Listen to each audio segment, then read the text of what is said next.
हैं। तो आज हम गीता के 10वें अध्याय के श्लोक संख्या 29 व 30 की व्याख्या कर रहे हैं। और 29 से पहले 27, 28 और उससे पहले मैं भगवान अपने विभूतियों में उच्चश्रवा नामक घोड़े की, अश्वत्थामा अस्वस्थ नामक वृक्ष की, वज्र की, भृगु ऋषि की, बृहस्पति आदि की व्याख्या कर चुके हैं। और यहाँ अपनी अनंत विभूतियों का कथन कहते हुए कहते हैं, ऋषि वेद व्यास जी लिखते हैं, अनंत च अस्मि नागानाम वरुण यादशाम अहम पितॄणाम अर्याम च अस्मि यह संयमताम अहम प्रहलाद च अस्मि दैत्यानाम कालः कलयताम अहम मृगाणाम च मृगेन्द्र अहम वनते च पक्षिणाम। अर्थात भगवान श्री कृष्ण कह रहे हैं, नागों में अनंत शेष नाग, जल जंतुओं का अधिपति वरुण मैं हूं, पितरों में आर्यमा और शासन करने वालों में यमराज में हूं। तो उनकी विभूतियों के आप महानता के स्तर को समझिए। अगले श्लोक में कह रहे हैं, दैत्यों में प्रहलाद और गणना करने वाले अर्थात ज्योतिषियों में काल में हूं, पशुओं में मैं सिंह हूं और पक्षियों में मैं गरुड़ हूं। तो जो उत्कृष्ट श्रेणी जिस भी जाति की है उनकी बात भगवान यहां कर रहे हैं। हमको इन चीजों को समझने के लिए आध्यात्म की गहराइयों में डुबकी लगाना बहुत आवश्यक है। In English, and Anant of snake I am Varun of water being and Aryaman of Pitris. I am Yama of controllers and Prahlada. I am of Diti of progeny of reconers. I am the time of the beaters. I am the Lord of beats and Venateya of birds. Venateya of birds. Some people are describing it differently. They mentioned, among snake I am the Ananta. Among those who inhabit the water I am the Varuna. Among the ancestors I am the Aryama. Among those who controlled I am the Yama. Among demons I am a Prahlada.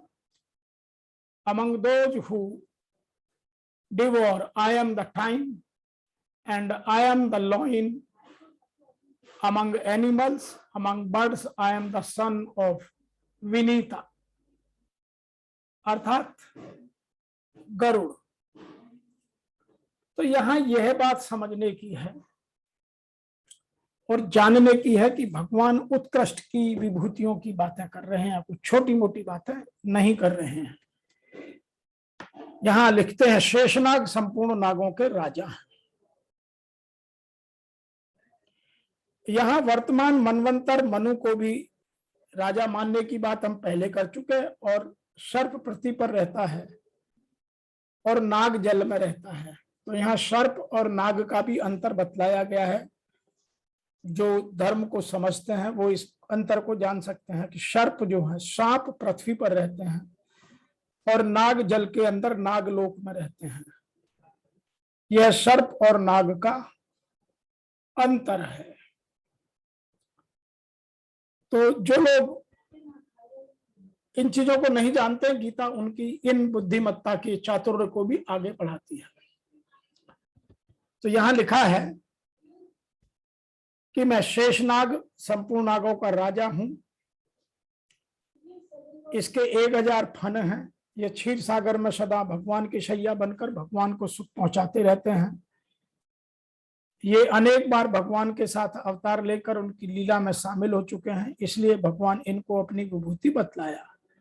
Varun ने याद आसाम अहम, वरुण संपूर्ण जल जंतुओं के तथा जल देवताओं के अधिपति हैं और भगवान के भक्त हैं, इसलिए भगवान इनको अपनी विभूति बतलाया है।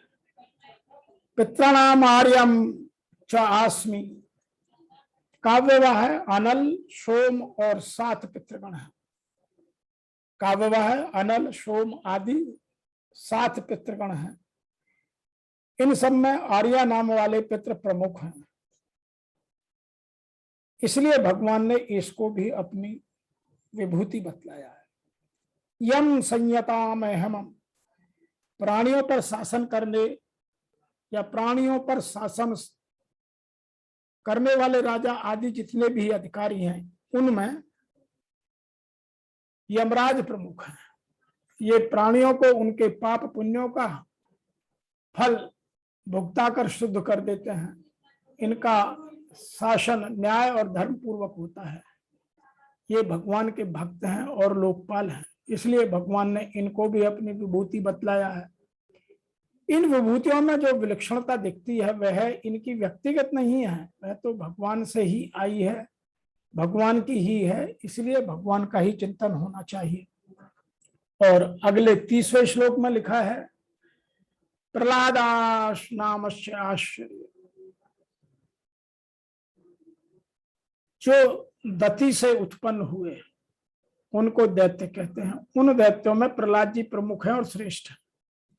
ये भगवान के परम विश्वासी और निष्काम प्रेमी भक्त हैं, इसलिए भगवान इनको अपनी विभूति बतलाया।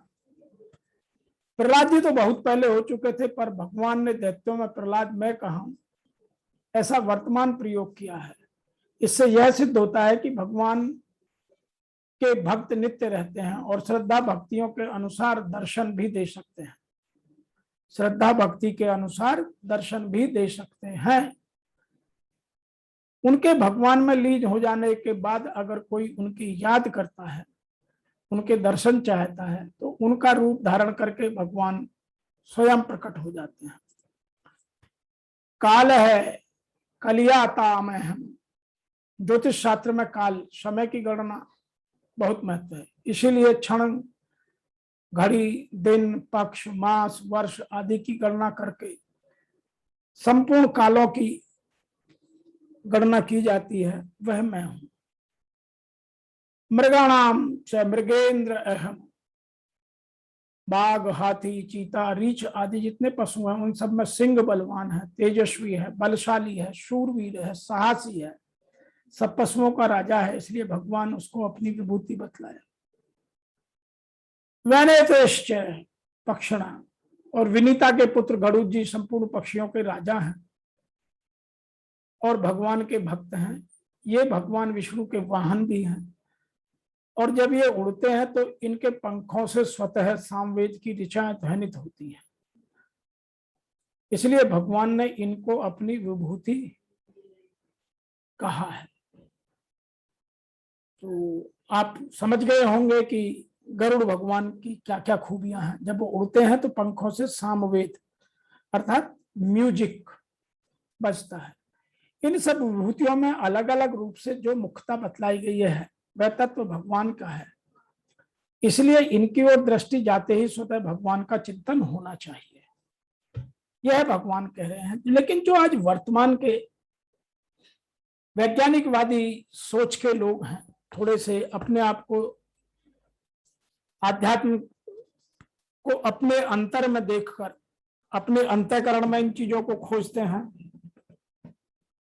वे इनकी व्याख्या कुछ इस तरह करते हैं कि मैं नागों में अनंत अर्थात शेष नाग हूं। अनंत नाग और शेष नाग एक ही हैं।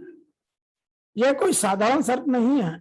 गीता की समकालीन पुस्तक श्रीमद् भागवत में इसके रूप की चर्चा बहुत की गई है। इस पृथ्वी पर 30,000 योजन की दूरी पर परमात्मा की वैष्णवी शक्ति है, जिसके सिर पर यह पृथ्वी सरसों के दाने की तरह भार रहित टिकी हुई है। यह युग में योजन का पैमाना चाहे जो रहा हो, फिर भी यह पर्याप्त दूर है। वस्तुतः यह आकर्षण शक्ति का चित्रण है। वैज्ञानिकों ने जिसे ईश्वर माना है, ग्रह उपग्रह सभी उसी की शक्ति के आधार पर टिके हैं। उस शून्य में ग्रहों का कोई भार नहीं रहता। वह शक्ति सर्प की कुंडली की तरह सभी ग्रहों को लपेटे हुए है। यही है वह अनंत जिससे पृथ्वी धारण की जाती है। श्री कृष्ण कहते हैं, ऐसी ईश्वरीय शक्ति मैं हूं। जलचरों में उनके अधिपति वरुण, पितरों में आर्यमा, अहिंसा, सत्य, अस्तेय, ब्रह्मचर्य, अपरिग्रह, ये 5 यम हैं। इनके पालन में आने वाले विकारों को काटना विकारों को काटना आरा है। विकारों के संबंध से पितृ अर्थात भूत संस्कार तृप्त होते हैं, निवृत्ति प्रदान करते हैं। शासन करने वालों में मैं यमराज हूं, अर्थात उपरोक्त यमों का नियामक मैं हूं। मैं दैत्यों में प्रहलाद हूं। प्रहलाद का मतलब है पर आह्लाद, पर के लिए आराध, प्रेम ही प्रहलाद है। आसुरी संपद में रहते हुए ईश्वर के लिए आकर्षण विकलता आरंभ होती है, जिसे परम प्रभु का दिग्दर्शन होता है। ऐसे प्रेम उल्लास मैं हूं। गिनती करने वालों में समय हूं।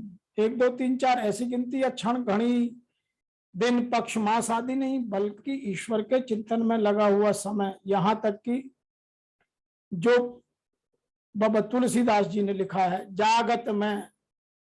जागत में सुमिरन करे, सेवत में लग जाए।